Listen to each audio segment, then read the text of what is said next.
ক্যামেরার কথা বললে তার সঙ্গে ফ্ল্যাশ, এটা পাখাটা বন্ধ করবো, পাখাটার আওয়াজ আসছে, তার সঙ্গে ফ্ল্যাশের কথা বলতেই হয়, কারণ ফ্ল্যাশ ছাড়া ক্যামেরার কথা শেষ হবে না।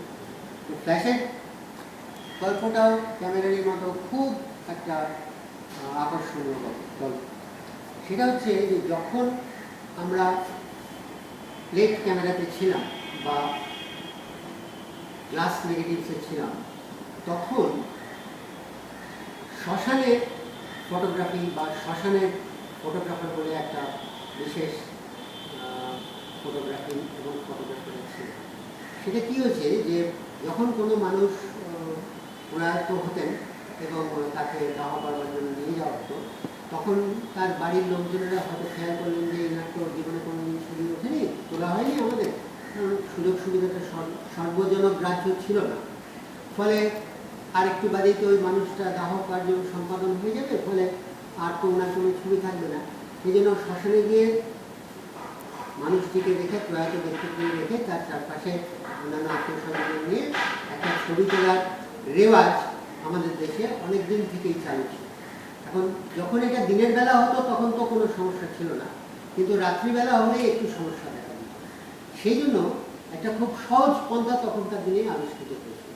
সেটা হচ্ছে কিছু ম্যাগনেশিয়াম গুঁড়ো, একদম যে ম্যাগনেশিয়াম আমাদের বাড়ি তৈরি করতে লাগে, আমরা ম্যাগনেশিয়াম চুর ব্যবহার করি, অথবা যে ম্যাগনেশিয়াম গুঁড়ো আমাদের অ্যান্টাসিড ট্যাবলেট তৈরি করতে লাগে, ম্যাগনেশিয়াম হাইড্রোক্সাইড তৈরি, সেই ম্যাগনেশিয়ামই এলিমেন্টাল ম্যাগনেশিয়াম গুঁড়ো একটা মেটাল পাতের ওপর, টিনের ওপর বা অন্য কোনো কিবোর্ডের ওপর যদি কিছুটা রাখা হতো, তাহলে সেটা যদি দেশলাই দিয়ে জ্বালিয়ে দেওয়া হতো, তাহলে ওটার সঙ্গে সঙ্গে আগুন ধরে একটা ভুস করে আগুন ধরে যেত।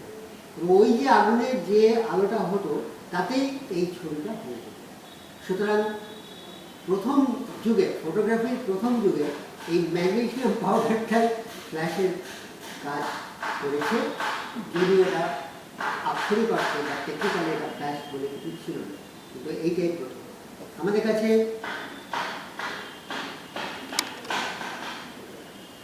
কাছে ম্যাগনেশিয়াম ওয়্যার আছে, এটা আমি দেখাচ্ছি।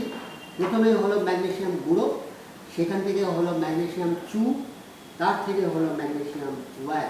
এই যে ম্যাগনেশিয়াম ওয়্যারের বাক্স, এই বাক্সটা মেড ইন ইংল্যান্ড থেকে আসতো। এই ওয়্যার ইংল্যান্ডে তৈরি করা, এবং সেখান থেকে এখানে আসতো এবং এখানে ফটোগ্রাফার ব্যবহার করতেন।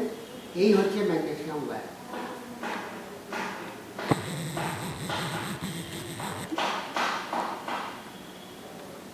এটা হওয়ার পরে ওই আগুন জ্বালানোটাকে বা ফ্ল্যাশটাকে আমরা একটু নিয়ন্ত্রণ করতে পারি। ওয়্যারগুলোকে নিয়ে হাতে নিয়ে জ্বালিয়ে রাখা, বা কতটা লাগবে, আলো বেশি হলে ভালো হয়, বড় গ্রুপ হলে একটু বেশি আলো তাহলে বেশি ওয়্যার দিলাম, কিংবা একজনের ছবি তুলছি তখন কম ওয়্যার ব্যবহার করলাম, একটু বেশিক্ষণের জন্য ব্যবহার করলাম। এই যাবতীয় নিয়ন্ত্রণটা আমাদের হাতে আসলো ম্যাগনেশিয়াম ওয়্যার আসার ফলে। এই সেই ম্যাগনেশিয়াম ওয়্যার, এগুলো ব্যবহৃত হয়েছে প্রায় 100 বছরের বেশি আগে।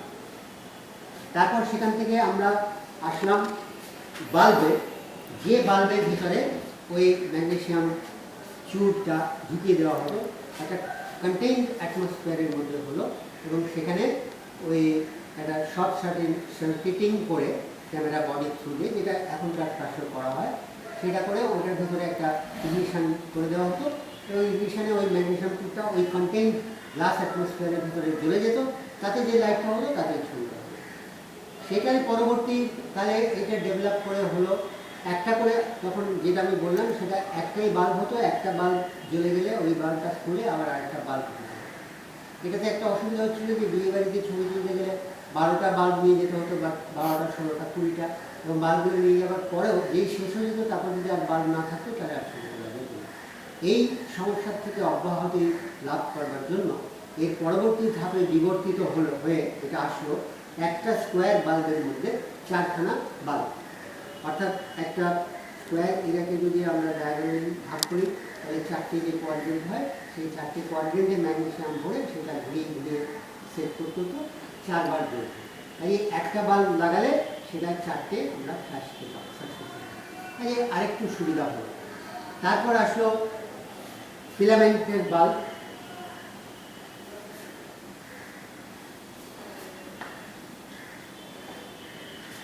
এই যে ফিলামেন্ট বাল্ব আসলো, এই ফিলামেন্ট বাল্ব, এটাতে ফিলামেন্ট আসলো এবং সিঙ্গেল বাল্ব, এটাও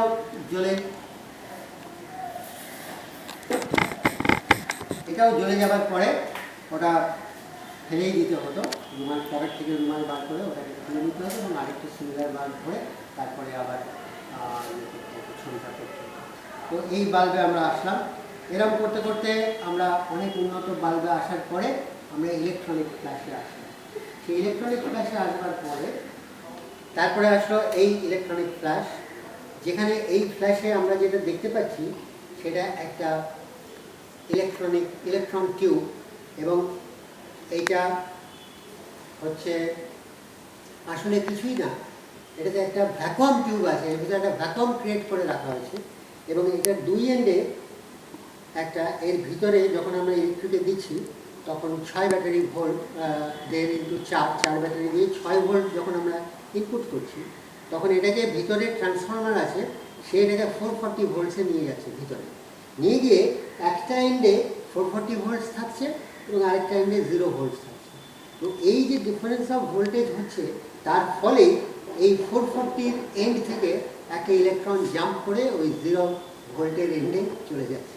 এই যে জাম্পটা করছে সেটাই হচ্ছে ইলেকট্রনিক ফ্ল্যাশ এবং তাতেই আলোটা হয়ে যাচ্ছে। সো এই ইলেকট্রনিক ফ্ল্যাশ আসলো এবং এই ইলেকট্রনিক ফ্ল্যাশের ছোট বড় মাঝারি নানান রকম ভ্যারিয়েন্টস এবং ভ্যারাইটিস হতে থাকলো, হয়ে হয়ে মূলত এইটাই হচ্ছে ইলেকট্রনিক ফ্ল্যাশের বিষয়।